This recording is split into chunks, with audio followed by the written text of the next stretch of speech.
श्री गुरुदेव की जय। नितिल प्रविष्टम विष्णुपाद अष्टतर शतश्म श्री भक्ति ग्रंथ वामन गोस्वामी महाराज की जय। नितिल प्रविष्टम विष्णुपाद अष्टतर शतश्म श्री भक्ति ग्रंथ स्वामी महाराज श्री प्रभुपाद की जय। नितिल प्रविष्टम विष्णुपाद अष्टतर शतश्म श्री भक्ति विज्ञान केशव गोस्वामी महाराज की जय। नितिल प्रविष्टम विष्णुपाद अष्टतर शतश्म श्री भक्ति सिद्धांत सरस्वती गोस्वामी प्रभुपाद की जय। नितिल प्रविष्ट महाभागवत श्री गोक्षर बाबूजी महाराज की जय। नितिल प्रविष्ट श्री सच्चिदानंद भक्ति विनोद ठाकुर की जय। नितिल प्रविष्ट वैष्णव सार्वभौम श्री जगन्नाथ दास बाबूजी महाराज की जय। श्री रूप गौरिया गुरु वर्ग की जय। श्री रूप सनातन भट्ट रघुनाथ श्री जीव गोपाल पददास रघुनाथ शारद गोसाई प्रभु की जय। श्री स्वरूप दामोदर श्री स्वरूप दामोदर राय रामानंदारी श्री गौर पार्षद वृंद की जय। नाम श्री हरिदास ठाकुर की जय। प्रेम से कहो श्री कृष्ण चैतन्य प्रभु नित्यानंद श्री अद्वैत गदाधर शिवासरी गौर भक्त वृंद की जय। श्री क्षेत्र मंडल गौर मंडल ब्रज मंडल मथुर वृंदावन धाम की जय। सर्व विश्व विराट गिरिराज महाराज की जय। श्री राधा कुंज श्यामा कुंज की जय। श्री मुन देवी गंगा देवी की जय। श्री तुलसी महारानी वृंद देवी की जय। श्री भक्ति देवी की जय। श्री पूर्णमासी अगमाय की जय। श्री गोपेश्वर महादेव की जय। श्री हरि नाम संकीर्तन की जय। अनंत कोटि वैष्णव वृंद की जय। समागत गौर भक्त वृंद की जय। श्री निताय गौर प्रेमानंदे हरि हरि बोल। ग्रंथराज श्रीमद्-भागवतम की जय।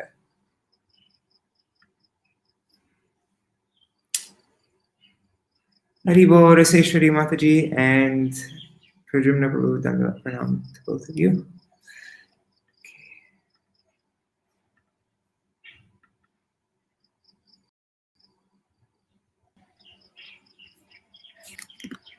Om Jnanatimirandasya Jnananjana Shalakaya Chakshurunmilitam Yena Tasmai Shri Guruve Namaha.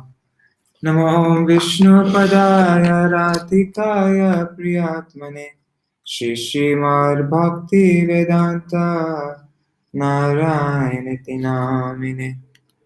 Namo Vishnu Padaya Krishna Prishtaya Bhutale Śrīmate Bhakti Vedanta Swaminiti Namine.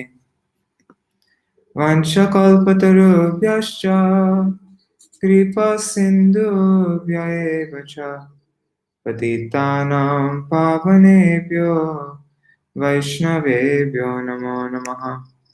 Namo Mahavadanyaya Krishna Prema Pradayate Krishnaya Krishna Chaitanya Namne Gauratishe Namaha. Guruve Gaurachandraya Radhikaya Tadanaya Krishnaya Krishna Bhaktaya Tarbhaktaya Namo Namaha. Yam Pravrajantam Anupetam Apeta Krityam Dvaipayano Viraha Katara Ajuhavo Putreti Tanmayataya Taravo Vinedu Stang Sarva Bhutta Hridaya Munimanatosmi. Narayanam Namaskritya Naram Chaiva Narottamam Devim Saraswatim Vyasam Tato Jayamudiraye. Shrinvatam Swakata Krishna Punya Shravana Kirtana Vedantasta Yabhadrani Vedhunoti Suritsatam. Nashta Prayeshvabhadreshu Nityam Bhagavata Sevaya Bhagavatuttama Shloke Bhaktir Bhavati Naishtaki. Tavai Vasmi Na Jivami Tvaya Vina Iti Vigyaya Radhe Tvam Nayamam Charanantikam.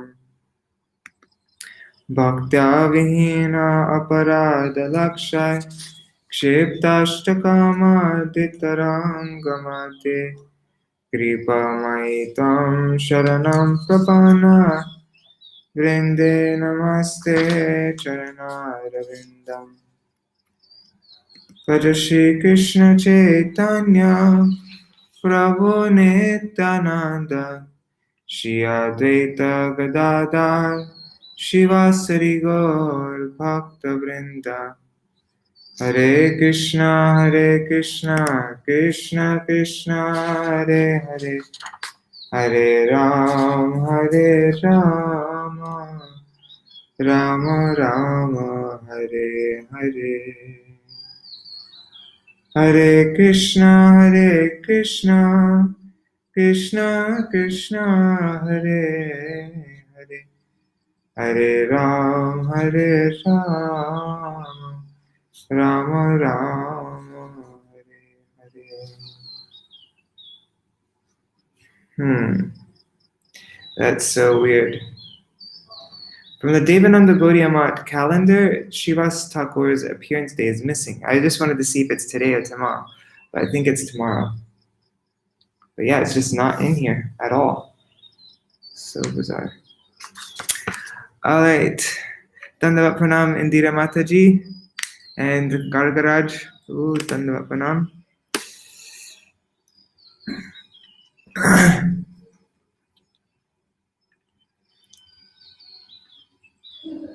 Okay, so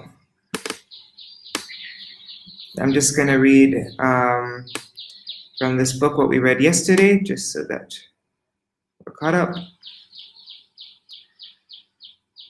So while describing the descendants of Swayambhuva Manu, Maitreya ended with Daksha's hatred towards Lord Śiva.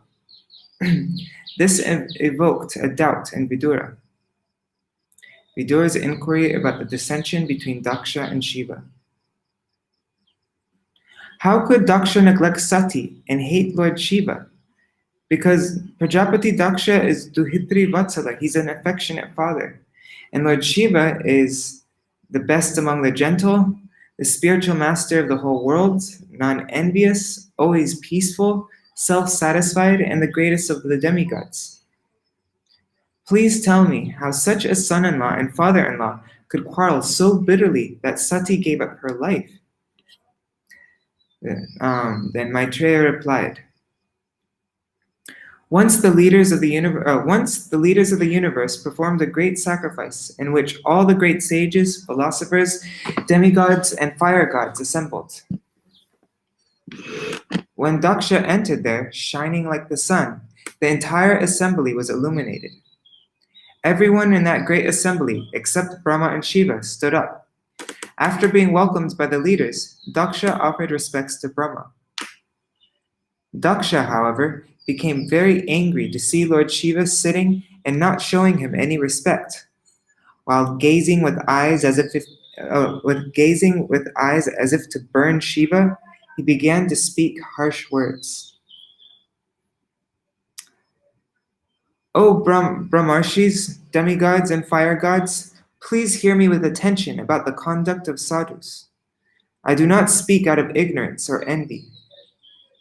Note, in the commentaries of the great acharyas, we often find positive interpretations, indirect praise of blasphemous words directed towards the Lord and his devotees. So yeah, that's the cool thing with Sanskrit, is that Sanskrit words have many different meanings, and you can change the meaning of things according to, like you can interpret words in different ways. And so Daksha is saying, is shameless, but also those words nirapatrapa can be interpreted to mean maintains the shelterless. Stabta, proud, and I guess that just means proud. Then Yashogna, Daksha says, Shiva has destroyed, he has destroyed the fame of the Lokapalas, the rulers of the planets, the demigods, polluted the path of gentle manners.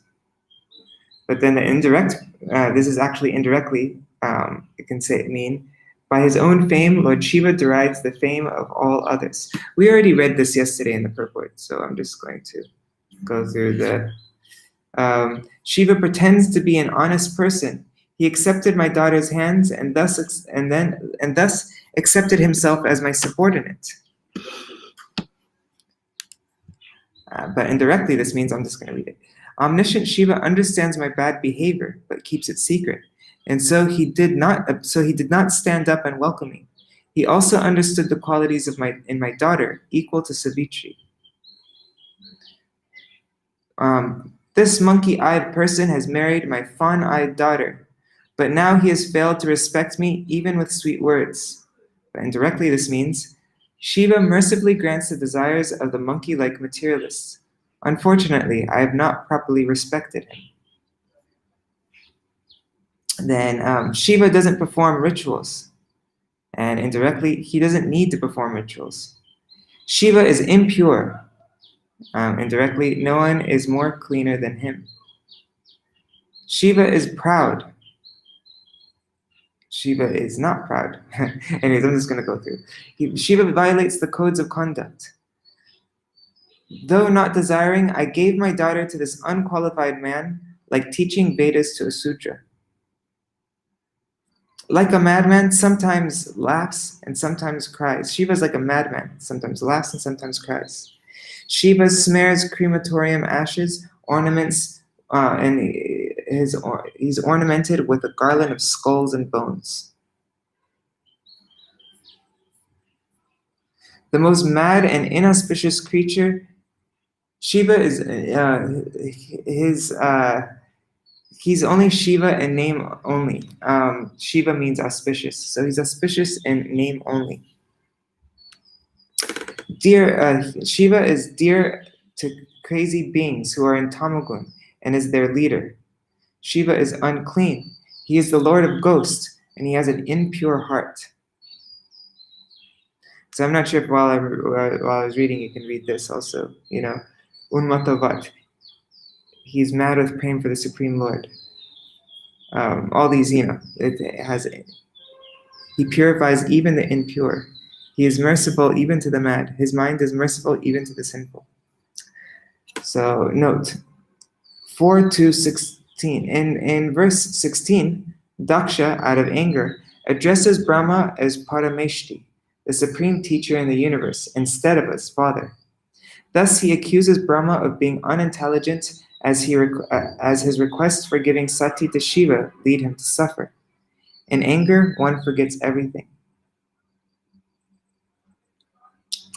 Daksha angrily cursed Shiva. Lord Shiva, the lowest of all the demigods, should not have a share in the sacrificial oblations. But in the purport, we read that the curse became a blessing. Being a great Vaishnava, it is not befitting for Lord Shiva to share the fruits of sacrifice along with other demigods. In spite of the opposition of the assembly leaders, Daksha, in great anger, cursed Lord Shiva and left.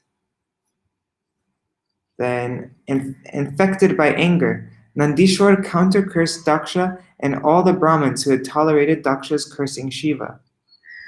Anyone who has supported Daksha and neglected Lord Shiva is less intelligent. Because of this vision of duality, bodily identification, they will be bereft of transcendental knowledge of the soul and the Lord. Pretentious religious householder life, in which one is attached to the material happiness and thus attracted to the superficial explanation of the Vedas, robs one of all intelligence and fully attaches one to karma kanda. Let Daksha, who has forgotten Vishnugati, the spiritual goal, and is attached to sex life, very shortly have the head of a goat. Persons dulled by materialistic education and with minds attracted to the flowery language of the Vedas have purposely insulted Lord Shiva. May Daksha's followers continue in samsara, repeated birth and death, and always remain attached to fruitive activities. Let these Brahmins take to education, austerity, and vow only for the purpose of maintaining the body. They shall be devoid of discrimination in eating. Let them become beggars, simply for the satisfaction of the body.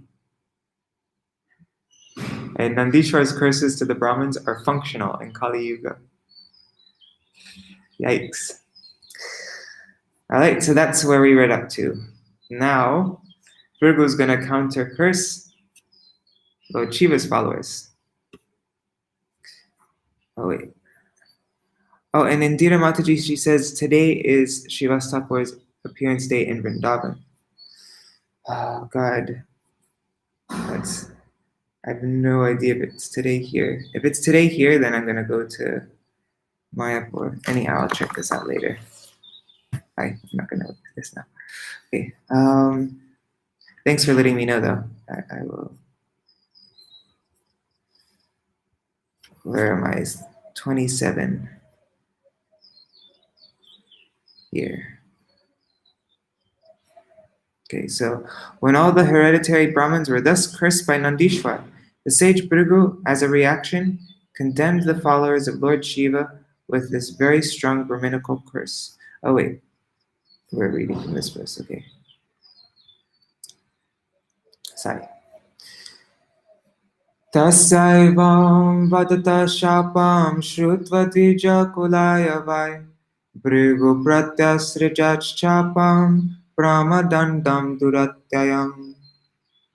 When all the hereditary Brahmins were thus cursed by Nandishwar, the sage Bhṛgu, as a reaction, condemned the followers of Lord Shiva with this very strong Brahminical curse. Purport by Srila Prabhupada.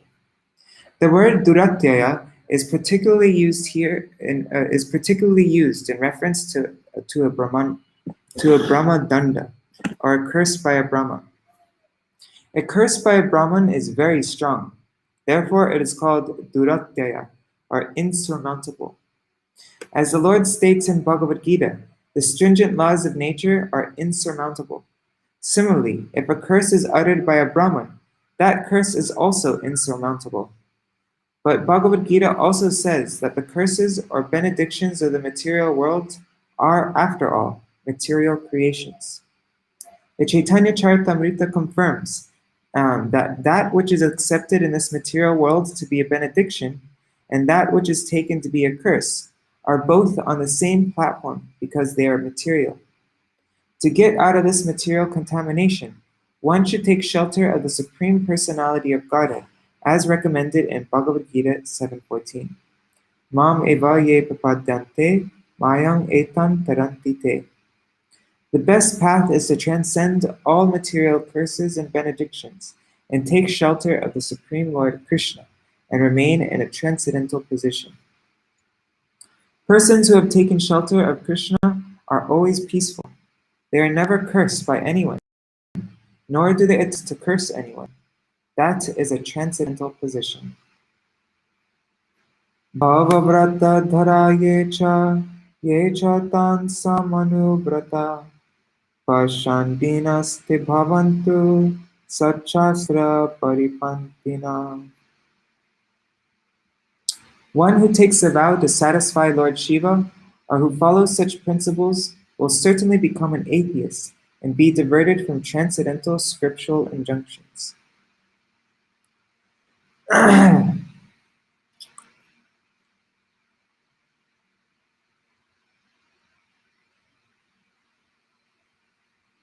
Sorry, I need to read that in a different voice. One who takes a vow to satisfy Lord Shiva or who follows such principles will certainly become an atheist and be diverted from transcendental scriptural injunctions.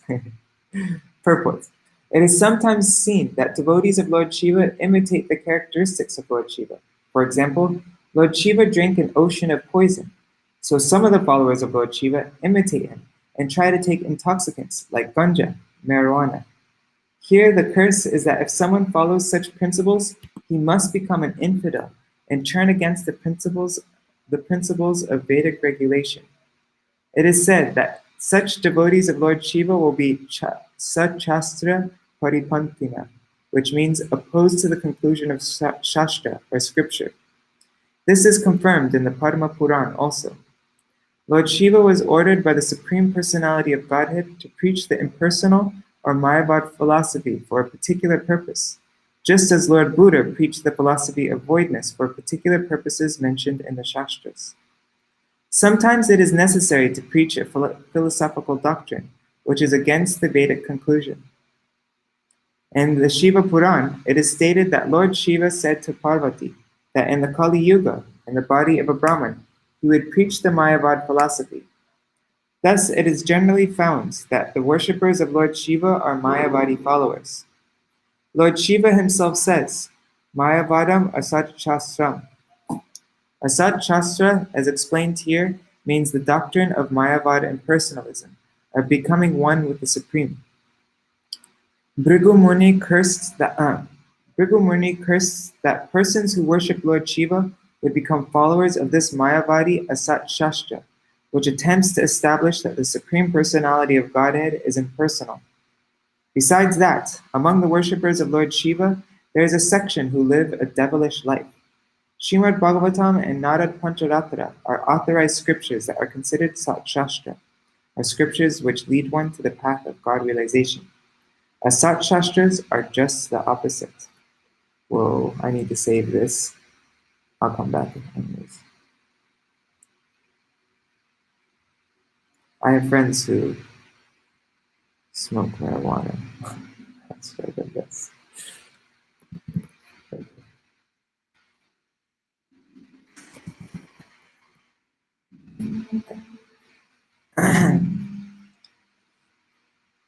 Nashta socha muradiyo jata bhasmasti dharina vishantu shiva dikshayam yatra daivam surasavam.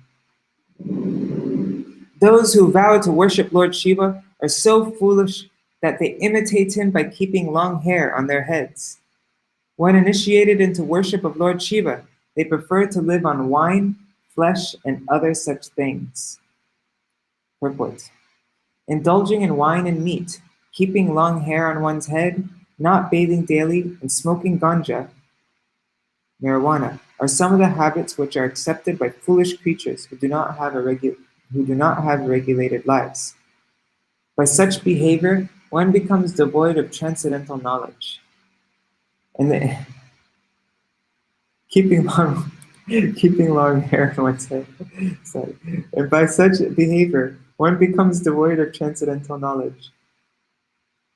In the initiation into the Shiva mantra, there are mudrikashtaka, in which it is sometimes recommended that one make his sitting place on the vagina and thus desire nirvana, or dissolution of existence.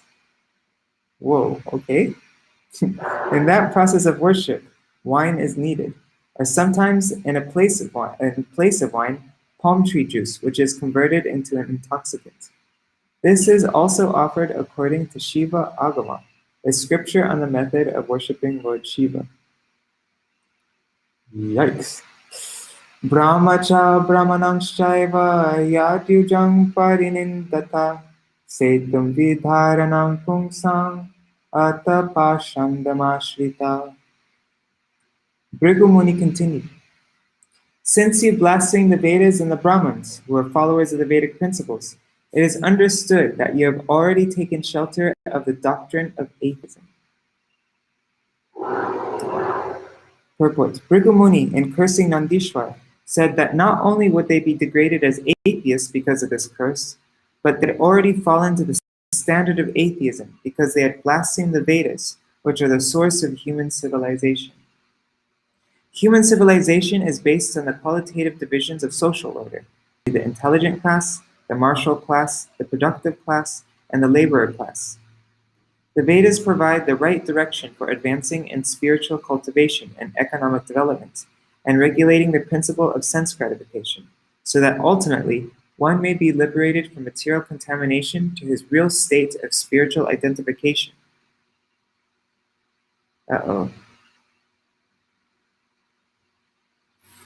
There's something missing here.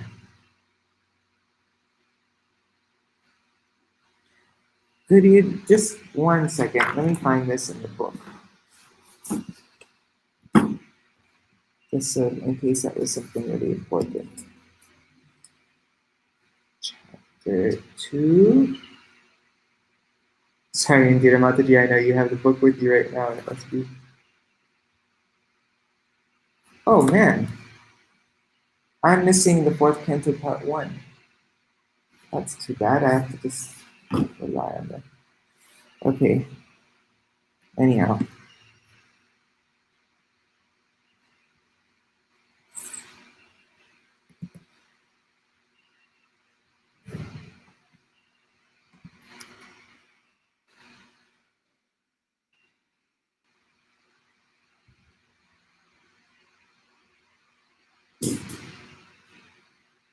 Okay.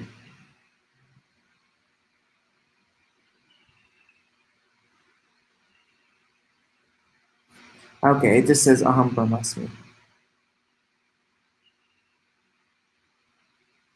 As long as one identifies, okay, so, sorry about this, guys.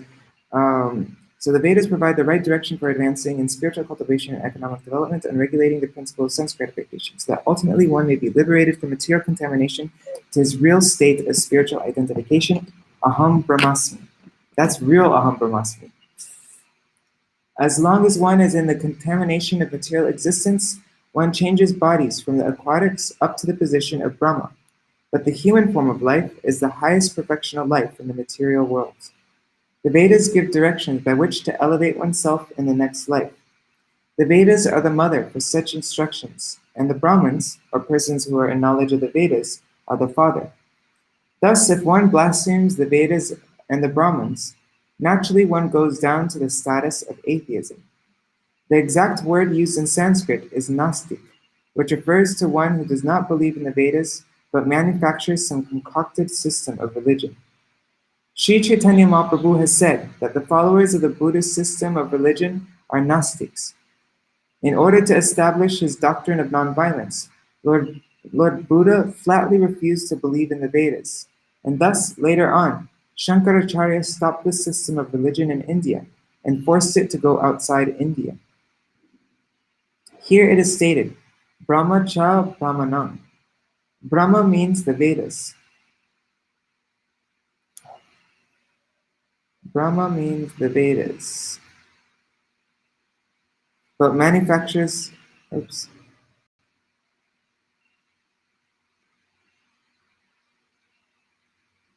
Sorry.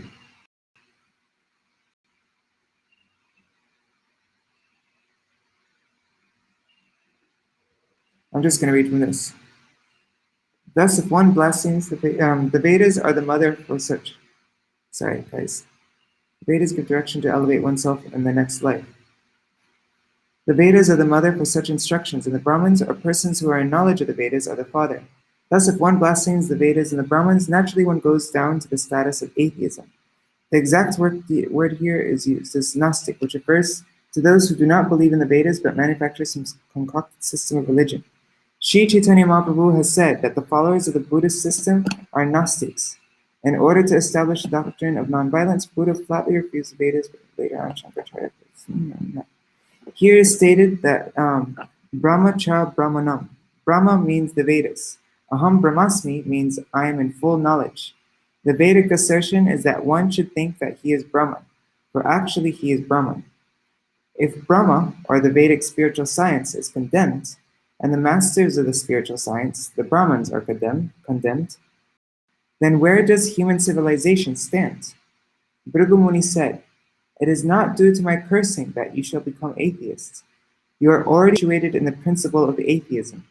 Therefore, you are condemned."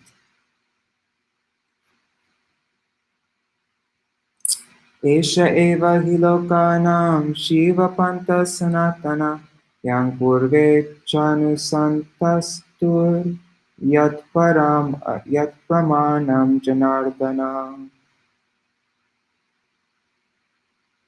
The Vedas give the eternal regulative principles for auspicious advancement in human civilization, which have been rigidly followed in the past.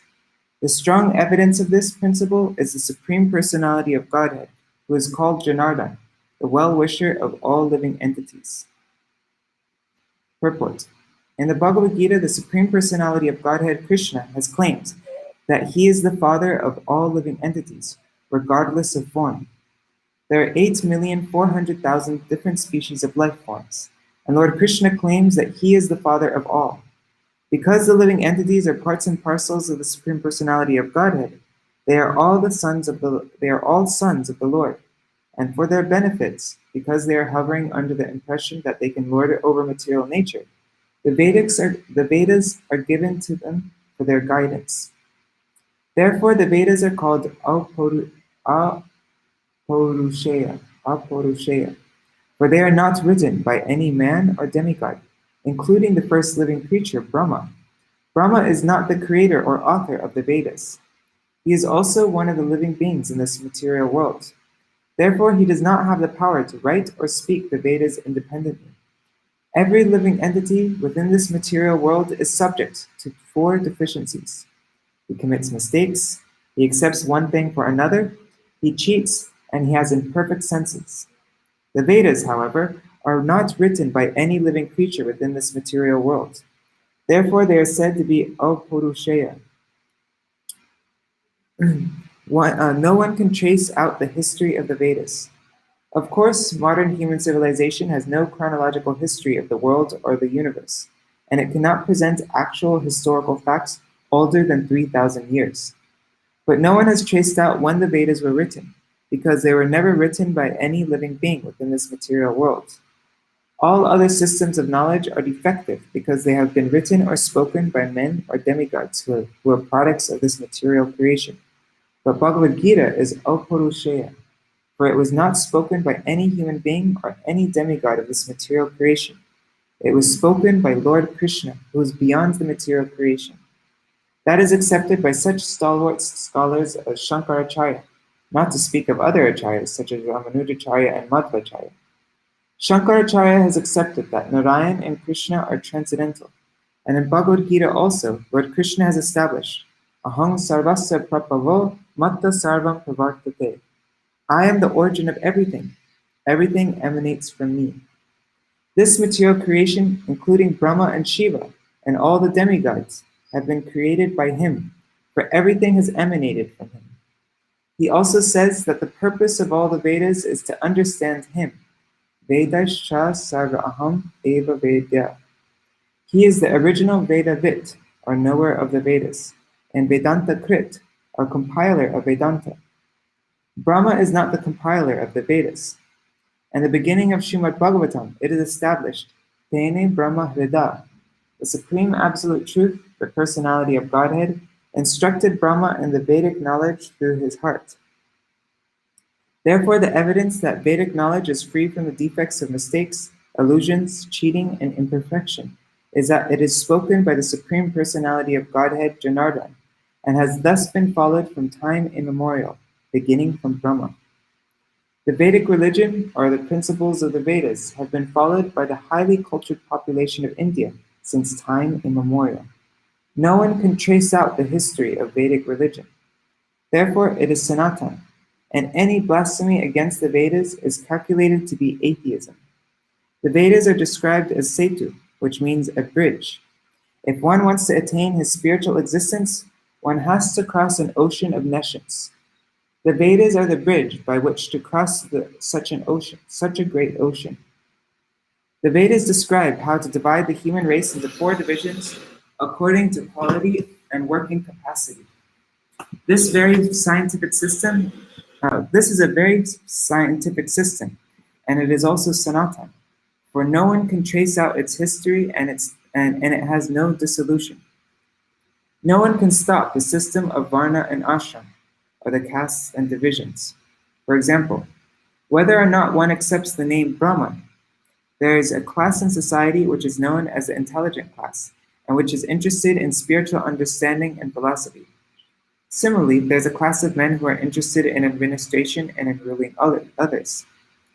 In the Vedic system, these materially spirited men are called kshatriyas. Similarly, everywhere there is a class of men who are interested in economic development, business, industry, and money-making. They are called Vaishyas. And there's another class who are neither intelligent, nor materially nor martially spirited, nor endowed with a capacity for economic development, but who simply can serve others. They are called Shudras, or the laborer class. This system is Sanatan. It comes from time immemorial, and it will continue in the same way. There is no power in the world which can stop it. Therefore, since this Sanatan Dharma system is eternal, one can elevate himself to the highest standard of spiritual life by following the Vedic principles. It is stated that formerly the sages followed the system. Therefore, to follow the Vedic system is to follow the standard of etiquette of society.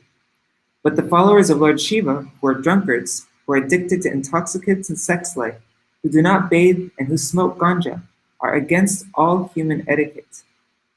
The conclusion is that persons who rebel against the Vedic principles are themselves the evidence that the Vedas are authoritative, because by not following the Vedic principles, they become like animals.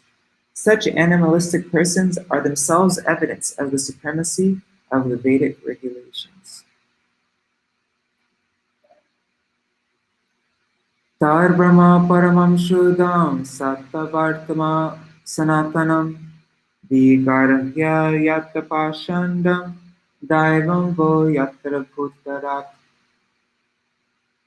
By blaspheming the principles of the Vedas, which are pure and the supreme path of the saintly persons, certainly you followers of Bhuttapati, Lord Shiva, will descend to the standard of atheism without a doubt.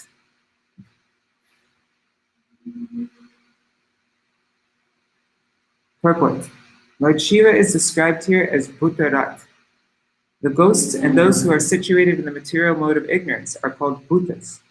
So Bhuttarat refers to the leader of the creatures who are in the lowest standard of the material modes of nature. Another meaning of Bhuta is that anyone who has taken birth or anything which is produced, another meaning of Bhuta is anyone who has taken birth and anything which is produced. So in that sense, Lord Shiva may be accepted as the father of this material world. Here, of course, Bhṛgu Muni takes Lord Shiva as the leader of the lowest creatures. The characteristics of the lowest class of men have already been described. They do not bathe, they have long hair on their heads, and they are addicted to intoxicants. In comparison with the path followed by the followers of Bhuttarat, the Vedic system is certainly excellent, for it promotes people to spiritual life as the highest eternal principle of human civilization. If one decries or blasphemes the Vedic principles, then he falls to the standard of atheism.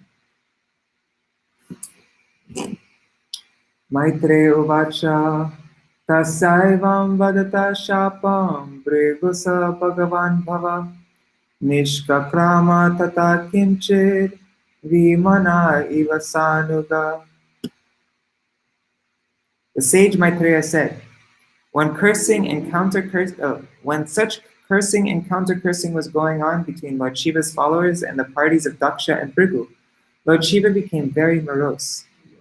Not saying anything, he left the arena of the sacrifice, followed by his disciples.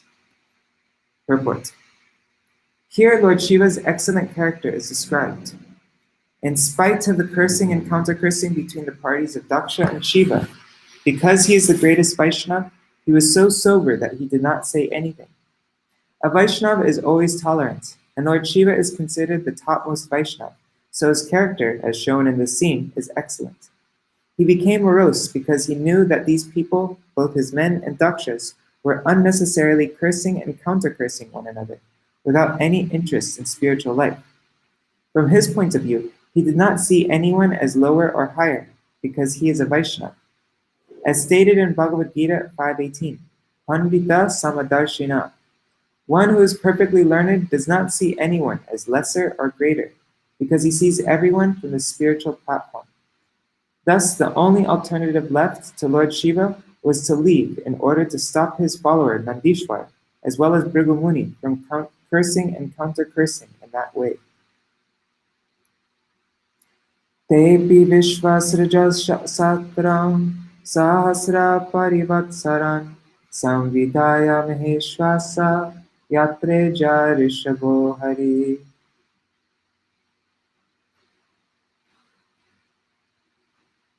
Once again, I just want to see, I haven't looked at the comments for a long time. Okay, thanks. Okay, back to the reading. The sage Maitreya continued, O Vidura, all the progenitors of the universal population thus executed a sacrifice for thousands of years, for sacrifice is the best way to worship the Supreme Lord Hari, the personality of Godhead. Purport. It is clearly stated here that the stalwart personalities who generate the entire population of the world are interested in satisfying the Supreme Personality of Godhead by offering sacrifices. The Lord also says in Bhagavad Gita 5.29, Bhoktaram yagyatapasam. One may engage in performing sacrifices and severe austerities for perfection, but they are all meant to satisfy the Supreme Lord. If such activities are performed for personal satisfaction, one is involved in pashanda, or atheism. But when they are performed for the satisfaction of the Supreme Lord, one is following the Vedic principle. All the assembled sages perform sacrifices for 1,000 years. Aplutya vabhritam yatra Ganga Yamunayan Vita Virajanatmana Sarve Sangsang Dhama Yayustata. My dear Vidura, carriers of bows and arrows, all the demigods who were performing the sacrifice, took their bath at the confluence of the Ganges and the Yamuna after completing the yajña performance. Okay, he's calling Arjuna a carrier of bows and arrows. Sorry, Maitreya is calling Vidura a carrier of bows and arrows. Sorry, I got confused. So yeah, all the demigods, they took bath in Ganga and Yamuna after the yajña. Such a bath is called avabhrita snan. After thus becoming purified in heart, they departed for their respective abodes. Purport. As Lord Śiva and previously Daksa left the arena of sacrifice, the sacrifice was not stopped. The sages went on for many years in order to satisfy the Supreme Lord. The sacrifice was not destroyed for want of Śiva and Daksa, and all the sages went on with their activities. In other words, it may be assumed that if one does not worship the demigods, even up to Lord Śiva and Brahma, one can nevertheless satisfy the Supreme Personality of Godhead. This is also confirmed in Bhagavad Gita 7.20. Kamais taister hita jnana prapadyante nyadevata. Persons who are impelled by lust and desire to go to the demigods to derive some persons who are impelled by lust and desire go to the demigods to derive some material benefit. Bhagavad Gita uses the very specific words nasti buddhi, meaning persons who have lost their sense or intelligence. Only such persons care for demigods and want to derive material benefit from them. Of course, this does not mean that one should not show respect to the demigods, but there is no need to worship them. One who is honest may be faithful to the government, but he does not need to bribe the government servants. Bribery is illegal. One does not bribe a government servant, but that does not mean that one does not show him respect. Similarly, one who engages in the transcendental loving service of the Supreme Lord does not need to worship any demigod, nor does he have any tendency to show disrespect to the demigods. Everywhere in Bhagavad Gita 9.23, it is stated. Why did I say everywhere? I'm going to say elsewhere. In Bhagavad Gita, it is stated, Ye pyanya devata bhakta yajante shadayan vita. The Lord says that anyone who worships the demigods is also worshipping him. But he is worshipping avidhi purvakam, which means without following the regulative principles. The regulative principle is to worship the Supreme Personality of Godhead. Worship of demigods may indirectly be worship of the Supreme Personality of Godhead, but it is not regulated. By worshipping the Supreme Lord, one automatically serves all the demigods because they are part and parcels of the whole. If one supplies water to the root of a tree, all of the parts of the tree, such as the leaves and branches, are automatically satisfied. And if one supplies food to the stomach, all the limbs of the body, the hands, the legs, fingers, etc., are nourished. Thus, by worshipping the Supreme Personality of Godhead, one can satisfy all the demigods. But by worshipping all the demigods, one does not completely worship the Supreme Lord. Therefore, the worship of the demigods is irregular, and it is disrespectful to the scriptural injunctions. In this age of Kali, it is practically impossible to perform the Deva Yajña as sacrifices to the demigods. As such, in this age, Śrīmad-Bhāgavatam recommends Sankirtan Yajña. Yajñai Sankirtana Prayar Yajanti Hi Sumedasaha. Śrīmad-Bhāgavatam 11.5.32. In this age, the intelligent person completes the performances of all kinds of yajñas simply by chanting Hare Krishna, Krishna Krishna, Hare Hare, Hare Rama, Rama Rama, Hare Hare. Tasmin tushte jagat tushta. When Lord Vishnu is satisfied, all the demigods who are parts and parcels of the Supreme Lord are satisfied. Thus end the Bhaktivedanta purports of the 4th canto, 2nd chapter of the Śrīmad-Bhāgavatam, entitled Daksha Curses Lord Śiva. Alright, so we have 8 more minutes to read. Let's see, how long are these purports? I wanted to read the first 4 verses of this. Yeah, we can do that in 8 minutes, totally. Okay. So chapter 3, talks between Lord Śiva and Sati. Maitreya uvacha sada vidvishatore na evam kalovadriyamanayo jamatushvashurasyapi sumahan atichakrame. Maitreya continued, in this manner, the tension between the father-in-law and son-in-law, Daksha and Lord Śiva, continued for a considerably long period. Purport. The previous chapter has already explained that Vidura questioned the sage Maitreya as to the cause of the misunderstanding between Lord Śiva and Daksha. Another question is why the strife between Daksha and his son-in-law. Another question is why the strife between Daksha and his son-in-law caused Sati to destroy her body. The chief reason for Sati's giving up her body was that her father, Daksha, began another sacrificial performance, to which Lord Śiva was not invited at all. Generally, when any sacrifice is performed, although each and every sacrifice is intended to pacify the Supreme Personality of Godhead Vishnu, all the demigods, especially Lord Brahma and Lord Śiva and all the other principal demigods, such as Indra and Chandra, are invited, and they take part.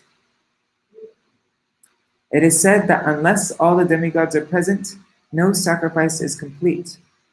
But in the tension between the father-in-law and son-in-law, Daksha began another yajña performance, to which Lord Śiva was not invited. Daksha was the chief progenitor employed by Lord Brahma, and he was a son of Brahma, so he held a high position and was also very proud. Pujumnabu, I will look at your question and answer it as soon as I'm done with this reading.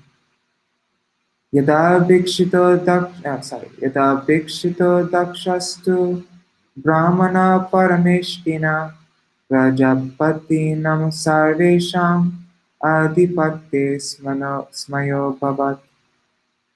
When Lord Brahma appointed Daksha, the chief of all the Prajapatis, the progenitors of population, Daksha became very much puffed up.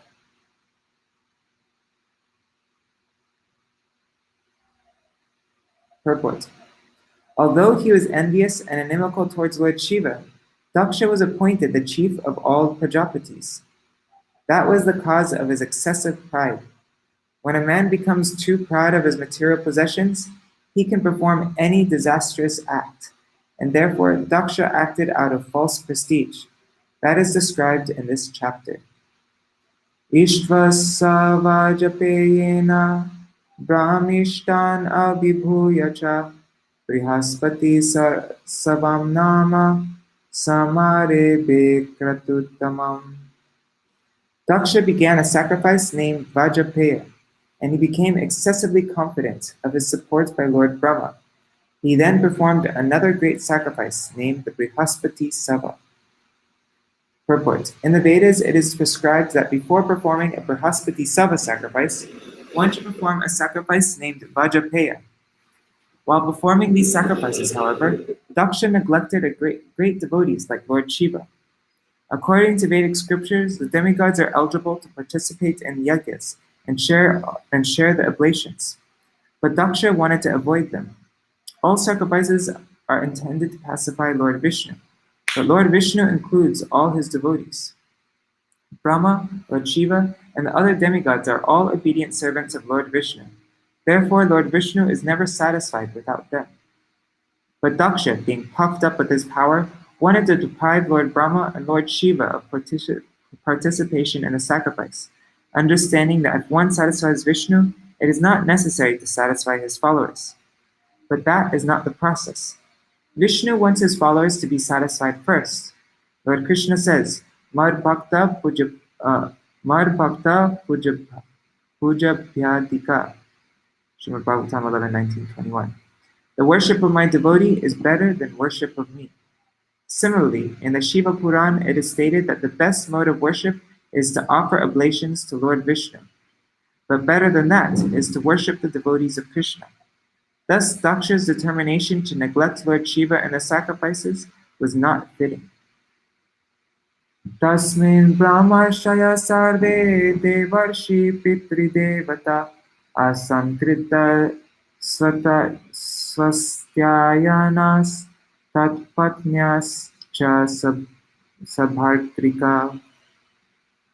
While the sacrifice was being performed, many brahmarshis, great sages, ancestral demigods, and other demigods, their wives, all very nicely decorated with ornaments, attended from different parts of the universe. Purport.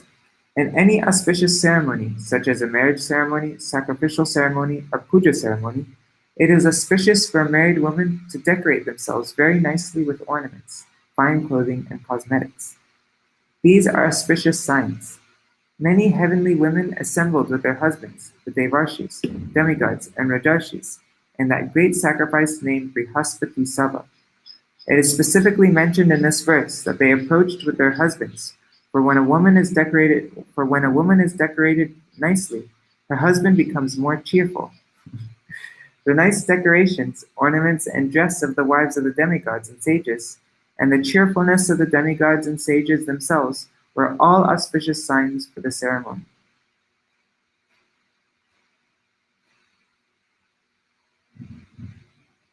Okay, so we'll read from this verse tomorrow.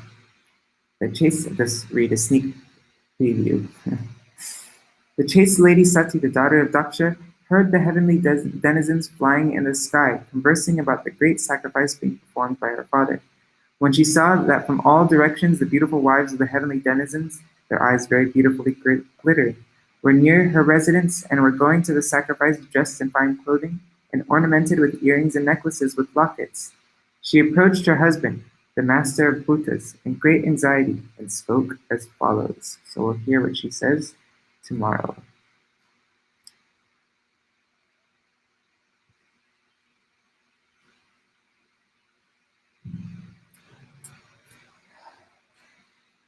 Hare Krishna, Krishna Krishna, Hare Hare, Hare Rama, Rama Rama, Hare Hare, Hare Krishna,